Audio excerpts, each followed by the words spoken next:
Je me présente Pascal Girma, je suis présidente de la conférence régionale des bâtonniers du Grand Sud-Est. Donc visée, puisque c'est l'un des 15 bâtonniers, c'est à Aix-en-Provence que ça s'est passé, donc sous l'égide du bâtonnier Philippe Brouzeau. Je suis membre du Conseil national des barreaux, qui est l'instance nationale qui représente la profession d'avocat.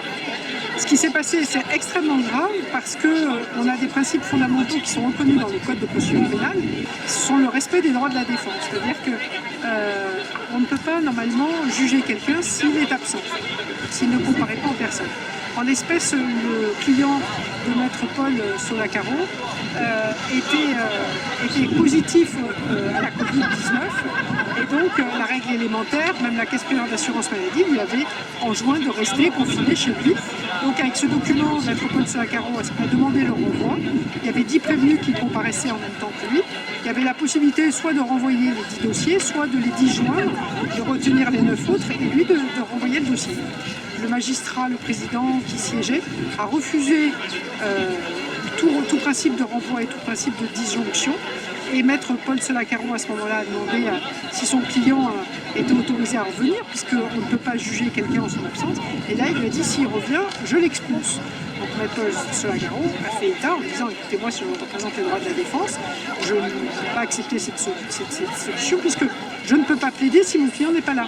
Le magistrat a décidé, sans faire intervenir le bâtonnier d'Aix-en-Provence, d'ordonner expulsion par la force publique de cet avocat qui n'avait commis aucun outrage, puisqu'aucun outrage un magistrat qui a été acté, au simple fait que celui-ci refusait que son client soit jugé par défaut. Donc c'est vraiment extrêmement grave ce qui s'est passé. Alors c'est un cas isolé, on a bien évidemment de très bonnes relations avec les magistrats, mais il ne faut absolument pas accepter cette dérive parce qu'elle porte atteinte aux justiciables et également au fait que chacun a le droit d'être défendu par un avocat. Quand il y a un incident d'audience, on doit impérativement, avant d'ordonner quelque mesure ce soit, de faire intervenir le bâtonnier, parce que ça provoque une suspension d'audience, et le but étant de pacifier, de régler sereinement le litige qui n'a pas été le cas. À la limite, il n'était pas obligé d'ordonner la disjonction, mais le renvoi du 10e dossier, oui, c'était une obligation. Et d'ailleurs, je ne sais pas quels sont les recours, mais si vous portiez le dossier devant la Cour de justice européenne, l'article 6 dit que tout le monde a le droit à un procès équitable. Philippe Brouzeau, bâtonnier d'Aix-en-Provence, on est là aujourd'hui en signe de protestation eu égard aux événements qui se sont déroulés à une audience correctionnelle du tribunal d'Aix-en-Provence les 11 et 12 mars dernier. Une audience qui s'est malheureusement déroulée dans des conditions un peu exceptionnelles, mais désastreuses. Il a été expulsé, manu militari, par les forces de l'ordre, à la demande du président, usant ainsi de son pouvoir de police à l'audience. Le problème, c'est qu'après, l'audience ne s'est pas très bien déroulée parce que les autres avocats ont décidé de quitter la barre en signe de solidarité de l'avocat qui avait été expulsé. Et puis, le président a décidé de continuer son audience, en oubliant d'ailleurs de demander aux prévenus qui n'avaient plus d'avocat, on leur en désigne un type de la commission d'office. Et heureusement, cette bévue a été retoquée, en tout cas elle a été reprise après une suspension d'audience. Du coup, j'ai eu la possibilité en tant que bâtonnier de m'auto-désigner pour solliciter à nouveau le report de ce dossier. Il est à noter que le parquet, à 2 reprises, a sollicité également le report de l'audience parce que la sérénité des débats n'était plus assurée. À ce moment, un avocat avait été expulsé. Je vois mal comment les débats auraient pu se tenir sereinement. Ça n'a pas été le cas. Le président a rendu une décision sans avocat. Le jugement le portera dans ses mentions. Et bien évidemment, les suites de cette audience sont, par exemple, ce mouvement de protestation aujourd'hui est un mouvement de protestation digne, serein, solennel. Nous avons entretenu des relations cordiales avec les magistrats. Je pense que c'est une obligation de notre côté et du leur. On est amenés finalement à vivre ensemble. Mais c'est vrai que depuis quelque temps, peut-être encore une fois en raison du nombre d'avocats, en raison du manque de moyens de la justice, des animosités, des tensions peuvent naître En tout cas, c'est ce qui s'est passé lors de cette audience correctionnelle les 11 et 12 mars dernier. En tant que bâtonnier, il est dans vos prérogatives d'intervenir lors de problèmes en séance comme il s'est déroulé là jeudi. J'ai cru comprendre, d'après mes lectures, que vous étiez intervenu l'après-midi même pour demander donc un report ou une disjonction le matin même, et que le juge n'a pas tenu compte de votre intervention, ou en tout cas l'a rejeté. Il l'a entendu et il a refusé le renvoi comme il l'avait fait. Il avait l'intention de tenir son audience. Il a tenu son audience. C'est sans précédent, c'est la première fois qu'on voit ça. Les policiers s'en font de plus en plus pressants. Je dis à ce magistrat ce que je pense de lui et de ce qu'il est en train de faire, qui est illégal, qui est une véritable violence judiciaire à mon encontre et contre ma robe, c'est-à-dire qu'on n'expulse pas d'une salle d'audience un avocat en robe dans l'exercice de ses fonctions dans une enceinte judiciaire alors qu'il intervient à la défense d'un justiciable, et je lui dis qu'il est indigne de la magistrature, mais à ce moment-là je suis molesté par les services de police, saisi de toutes parts, au niveau des bras, des épaules et du buste, et je suis poussé en dehors de la salle d'audience. Les confrères interviennent pour ma rescousse, ils sont eux-mêmes bousculés. Mon soeur, je crois, voit sa robe déchirée, ça elle peut vous l'expliquer mieux que moi, et l'audience est suspendue parce qu'elle ne peut plus se tenir. J'étais en colère, j'étais outré, scandalisé, mais aussi traumatisé, parce que c'est un véritable traumatisme que de vivre ce que je décris, que j'interprète comme étant une véritable agression. Et je suis encore aujourd'hui sous le choc, totalement abasourdi et aussi pas mal en colère.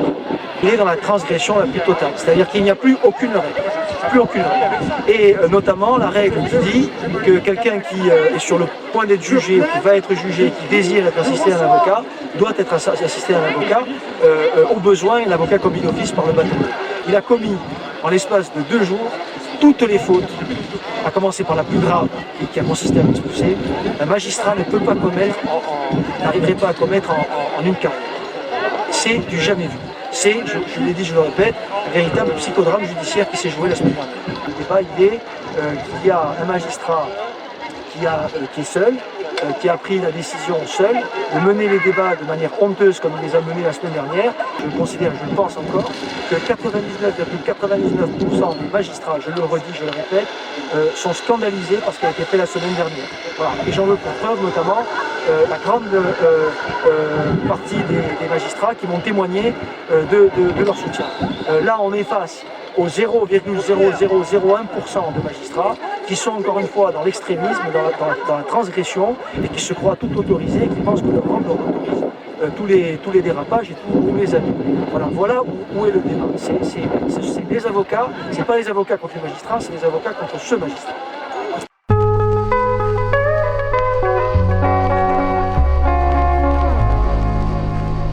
Bonsoir maître et merci d'avoir accepté notre invitation pour témoigner de votre expérience. Je suis revenu vers vous par rapport à l'affaire de maître Solacaro qui s'est fait expulser du tribunal jeudi 11 et vendredi 12, enfin jeudi 11 pour une audience qui s'est terminée vendredi 12. J'ai découvert lors de mes recherches que vous aviez été également victime de ce même traitement en 2019.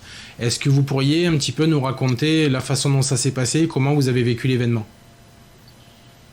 Alors, sans vouloir vous donner des détails qui seraient trop longs, j'ai vécu une situation en tout point analogue avec ce que j'ai lu du compte-rendu d'audience de mon confrère Solacaro.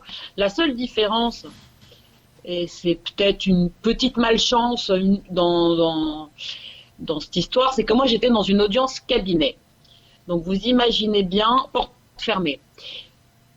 En revanche, il y avait pas mal de gens dehors et l'arrivée de 3, 4 et puis 5 policiers pour me sortir, ça n'a échappé à personne.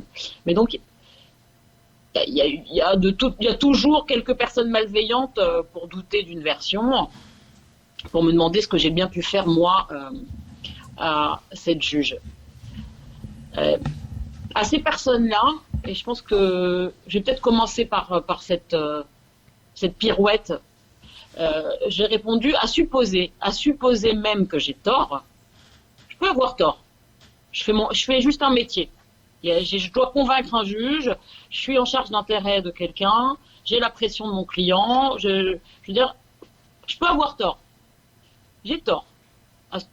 Sauf à ce que je sois en situation de frapper ou de violenter physiquement un magistrat. S'il s'agit juste de paroles, et en dehors de l'outrage, hein, évidemment, qui ne m'a pas été reproché et qui ne s'est pas produit, supposez que j'ai tort, quelqu'un doit venir me le dire et faire une forme de médiation entre moi et cette juge. Voilà.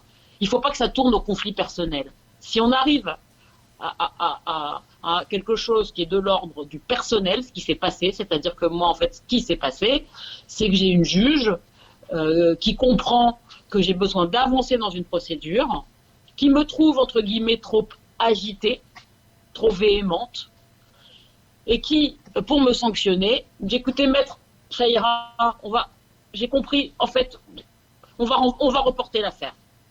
Vu, entre guillemets, la façon dont vous avez d'être si impatiente, moi je reporte. Donc si vous voulez, elle m'a fait une espèce de renvoi représailles. J'ai demandé à la greffière de me dire si elle avait une demande de renvoi qu'elle avait notée dans ses notes d'audience. Il y a un sujet président, il y a un sujet greffière. La greffière, elle doit pouvoir être indépendante et elle a prêté un serment elle aussi. Elle doit pouvoir me dire maître, voilà, je vous lis mes notes d'audience. Il n'y avait aucune demande de report de mon adversaire. Mon adversaire n'a même pas demandé le report. Donc c'était un report représailles. Donc à ce moment-là, elle bâillonne sa greffière et elle lui intime l'ordre de ne pas me répondre et elle me dit ça suffit, vous sortez. Et à ce moment-là, il s'est passé là en revanche exactement en tout point similaire à ce qui se passe avec Maître Solacaro, c'est-à-dire que je lui dis non, je ne sors pas et je me tais pas. Je lui demande d'appeler un membre du Conseil de l'ordre parce que c'est la procédure. Et qu'à ce stade-là, je lui ai même dit ce que je vous ai dit. Je lui ai dit, écoutez, là, ça tourne au conflit personnel, on ne devrait pas en venir là. Donc, c'est pas possible, en fait. Ça ne doit pas se passer comme ça. Donc, il faut appeler un membre du Conseil de l'ordre. Je n'appellerai pas le Conseil de l'ordre, j'ai autre chose à faire. Sortez. Sortez. Je sors pas. Qu'à cela ne tienne, je sors mon portable de ma poche et j'appelle le Conseil de l'ordre. Et le temps au Conseil de l'ordre, il puisse me passer la bonne personne, je suis baladée du secrétariat à un service, puis un autre, et il y a tout un brouhaha qui se passe et je vois arriver dans mon dos 1, puis 2, puis 3, puis 4 policiers. Et comme je ne sors toujours pas, il y a une policière qui arrive. Et là, je comprends que la policière, elle va me toucher. Je fais vite le rapprochement. Et en effet, la policière, elle m'alpague. Et je ne sais pas comment je me suis retrouvée. J'avais le portable, je voulais me protéger de tout cela et continuer ma conversation avec le Conseil de l'ordre. Je me suis retrouvée sous le bureau. Alors, je suis prête à en rire, il n'y a pas de problème. Mais je me suis retrouvée sous le bureau avec mon portable et le Conseil de l'ordre en ligne. Bon, à ce stade-là, j'entendais plus trop ce qu'on me disait au téléphone. Et puis, j'ai fini par me lever toute seule, parce qu'il n'était pas question que je sois humiliée jusqu'au point qu'on me traîne. Je me suis à peu près levée toute seule. Ils m'ont quand même un peu alpaguée. Et je me suis levée. Et j'ai fait un mouvement comme ça. Je dis, vous ne touchez plus, vous bas les pattes. Je suis sortie.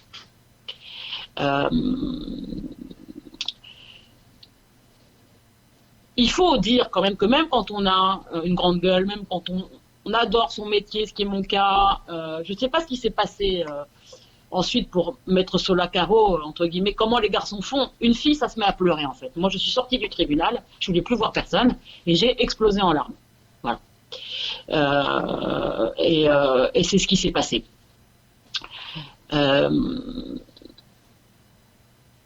Les suites de cela, c'est un journaliste de Mediapart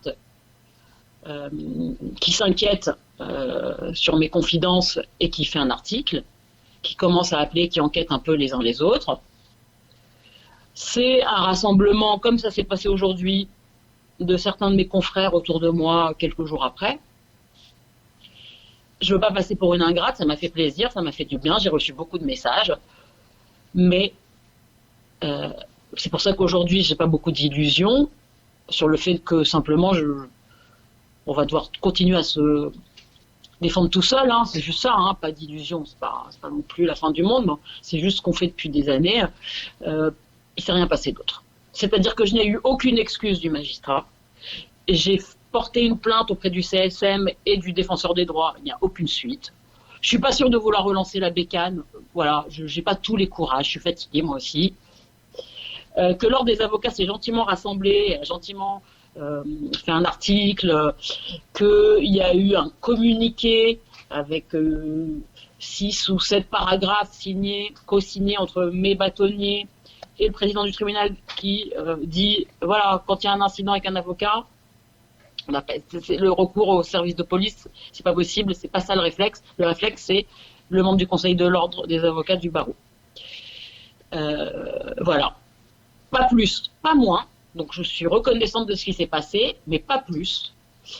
Et je veux dire là quand même une forme d'amertume et de déception lorsque quelques mois après, le barreau de Paris a organisé ensuite de cet incident quand même, qui a été une prise de conscience, parce que moi j'ai reçu tout un tas de messages qui me disaient c'est tombé sur vous, mais en fait ça couvait. Moi j'ai eu ça, j'ai été bloquée dans le SAS lors d'une permanence, tout le monde s'en fiche des avocats, on est arrêté comme les vulgaires mis en examen qui doivent arriver pour leur procès, on est traité comme eux en termes de flux, l'escorte c'est plus des gendarmes qui sont à un top niveau, c'est des espèces de mecs qui ont 18 ans, parce qu'il y a une greffière, un juge, il y a aussi des policiers qui doivent se demander si l'ordre... Ils doivent quand même avoir un réflexe tous deux pour se dire est-ce qu'on obéit comme ça tête baissée ou on n'essaie pas de parler d'abord. Bon. Donc petite amertume quand il y a eu une journée de rencontre, ils ont appelé ça des assises, rencontre avocats magistrats au Conseil de l'ordre du barreau de Paris. J'ai pas été invitée. Et on m'a pas tendu de micro moi parce que j'y suis passée et j'ai quand même pas mal de connaissances et même d'amis qui m'ont vu dans la salle. On m'a pas tendu de micro.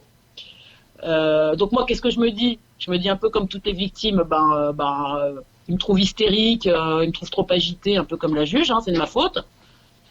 C'est pas faux, hein, c'est vrai, c'est l'histoire des vies, entre guillemets, d'être victime et de se sentir fautive. On ne croit pas quand les clients vous le disent, mais quand ça vous arrive, vous comprenez le ressort psychologique. Et qu'il y avait à ces rencontres avocats-magistrats, il y avait d'abord une majorité d'avocats, beaucoup moins de magistrats. Les magistrats qui étaient, faut arrêter de se mentir, c'était des magistrats avocats friendly, qui nous aiment depuis toujours, qui nous fréquentent, où c'est pas un sujet de nous respecter, ils le font déjà, et c'est pour ça qu'ils viennent nous rencontrer, parce qu'il n'y a pas d'enjeu. Et les avocats, pardon pour mes confrères, hein, je vous aime, je vous adore, mais c'était les avocats qui n'ont jamais haussé le ton, quoi. Voilà, les impertinents, les gens passionnés, les gens un peu fougueux, hein, c'est pas interdit d'être fougueux, ils n'étaient pas là non plus. Voilà. Et au travers des recherches que j'ai fait pour préparer un petit peu ces différentes interviews, j'ai cru comprendre que le climat entre les magistrats et les avocats s'était quand même dégradé ces dernières années. Est-ce que c'est vraiment une conséquence d'une dérive de l'institution ou est-ce que c'est vraiment lié à des personnes et c'est un phénomène finalement qui reste marginal? Je sais pas. Je saurais pas dire, ça fait pourtant 25 ans que je suis avocat. Il y a toujours eu des dingues. Voilà. Il y a toujours eu telle chambre, on savait que c'était un dingue, un malade de répression. Aux galeries d'instruction, il y a je sais pas combien de juges d'instruction à Paris, il y en a 1 ou 2 par étage. Ça part toujours en queue de poisson. On sait qui ils sont, machin. Alors est-ce qu'il y en a davantage? Je sais pas. Mais il faut que les gens comprennent que nous, on est avocats. On n'a peut-être pas tous le même talent, parce qu'à chaque fois on vous dit ouais mais il y a des avocats qui abusent aussi. Ok, ça doit arriver. Je ne crois pas que ce soit un quotidien pour les magistrats. En revanche, moi j'ai une audience sur 2, parce que là on parle de choses hyper graves qui sont l'expulsion. Mais sinon, moi mon quotidien en tant qu'avocat plaidant, c'est une audience sur 2. C'est pas une audience de temps en temps. C'est le minimum. C'est on a à peine commencé de plaider, on vous dit maître, allez plus vite, soyez plus bref, allez à l'essentiel. Voilà. Quand on sait les délais pour arriver à son procès, on défend une victime ou un coupable, un créancier ou un salarié. Les mecs, ça fait 2 ans qu'on les a dans notre bureau minimum, qui remâchent et qui mâchent leur histoire, souvent leur drame. Ils le bouffent le matin, le midi, le soir. Ils nous ont écrit 200 mails. C'est l'histoire de leur vie injusticiable. Je ne vous parle pas du pénal et des trafiquants et des récidivistes et des machins qui passent leur vie au tribunal correctionnel. Je vous dis que l'immense majorité des justiciables, ils vont passer une fois devant la justice. Ils vont divorcer une fois. Ils vont peut-être faire un prud'homme une fois. Voilà, c'est tout. Et ils arrivent devant un juge. Nous, on a une pression maximale, on doit gagner. On doit récupérer l'argent, on doit récupérer l'honneur, on doit récupérer la vie. On est dans un espèce de truc impossible où on a d'un côté toutes les attentes qui pèsent sur nous et de l'autre un juge qui est excédé. Vous n'avez pas pris la parole encore, il est déjà impatient. Il veut terminer son audience. C'est impossible en fait. C'est impossible. Moi j'ai un caractère plutôt fougueux, mais même quand vous êtes calme. Alors, il y a deux problématiques quand vous êtes calme. C'est que quand vous vous énervez, vous ne savez pas vous énerver, donc c'est complètement un déraillement. Les gens qui ne savent pas s'énerver, c'est un vrai problème aussi. Mais il y a aussi, si vous restez calme et vous êtes docile, vous avez votre client derrière en sortant qui vous dit « Maître, vous m'avez pas bien défendu ». Donc, on est dans cette équation impossible. Sans doute qu'un magistrat, il se dit qu'il est à l'abri de passer un jour en correctionnel et aux assises, mais il va divorcer. Il va peut-être divorcer un jour, il va peut-être avoir son locataire qui lui paye pas ses loyers. Enfin, je veux dire, j'ai l'impression qu'il faudrait tous qu'il leur arrive une bricole, qu'ils aillent eux-mêmes devant un juge pour essayer de comprendre quand même qu'il faut faire un travail minimum. Enfin, je veux dire, personne ne les force à faire ce métier. Personne. Aujourd'hui, il y a encore des lieux où on plaide. C'est pas abrogé, c'est pas interdit, c'est pas annulé. Il y a des audiences et on plaide. Faites juste votre boulot, quoi. Alors, si vous voulez pas entendre trois cadres de plaidoirie, dites avec respect, je vous entends 20 minutes. Le cran au-dessus, qui est très fréquent, c'est les réflexions vexatoires. C'est maître, vous rendez pas service à votre client. Je veux dire, attendez, c'est quoi l'histoire? Vous allez en plus, vous mettez la zizanie entre moi et mon client. C'est gratuit, quoi. C'est affreux. Avec le type qui flippe, donc il a entendu ça, il va vous dire en sortant, mais qu'est-ce qu'elle a voulu dire la juge? Puis sinon, si c'est pas vous, c'est votre client. Si c'est pas vous, c'est votre client qu'on humilie. Bon, voilà. Après, je vais pas passer non plus pour la noiraude, hein, mais ils ont le droit de juger, ils n'ont pas le droit d'humilier. Ça suffit. Stop. Est-ce que c'est peut-être la position qui aboutit à une attitude un petit peu supérieure? Alors peut-être que la position durcit. Moi-même en tant qu'avocat, je me suis endurci. C'est vrai qu'on ne peut plus entendre les mêmes salades et tout. C'est vrai que ça endurcit d'entendre toujours les mêmes choses, les mêmes dénégations. Bon, mais entre guillemets, face à ça, qu'est-ce qu'il faut faire? Faire semblant d'écouter, faites votre travail. C'est pas après si les gens vous insultent, sont outrageants avec vous, il y a des textes. Et du reste, c'est assez piquant de savoir que l'outrage à magistrat existe. Il n'y a pas d'outrage à avocat, ça n'existe pas. Par rapport à Maître Solacaro, j'imagine que vous avez pris un petit peu connaissance du dossier. On a un magistrat qui refuse par 4 fois ou 5 fois la demande de disjonction et les différentes demandes de report. Il refuse par la suite la demande du bâtonnier de commettre d'office des avocats pour remplacer les avocats qui sont sortis en soutien à Maître Solacaro. Le magistrat rejette une première fois cette proposition, avant de revenir dessus certes, mais sa première intention était de rejeter la commission d'office d'avocats. On assiste là à des prévenus qui ne sont pas défendus. C'est une situation qui est un petit peu aberrante. Bah, c'est extrême. C'est extrême. Honnêtement, là, il y a beaucoup de sujets d'indignation. C'est-à-dire refuser un report pour raison médicale, c'est rare. Refuser une disjonction pour raison médicale... Enfin, non, j'avoue que là, le magistrat, c'est extrême, le récit de ce qui se passe. Moi, je vais vous dire que le parquet soit du côté de Solacaro, ça vous donne une idée de la singularité de la thèse, de la posture du magistrat. Ma question, c'était est-ce que pour autant on doit commencer à s'inquiéter éventuellement d'une dérive de l'institution? De toute façon, s'inquiéter ou pas s'inquiéter, ça change rien. Il faut être vigilant tout le temps. Il faut rien laisser passer. Il faut reprendre un petit peu confiance, nous les avocats. Il faut que les ordres... ok, c'est bien les rassemblements, mais bon, moi, pour mon expérience, entre guillemets, il n'y a pas eu de suivi. Tant qu'on se contentera de faire des choses symboliques, ça ne suffira pas. On ne vit pas sans symbole, donc c'est important. Mais ça veut dire qu'aussi, au jour le jour et de façon très pratique, il ne faut rien laisser passer.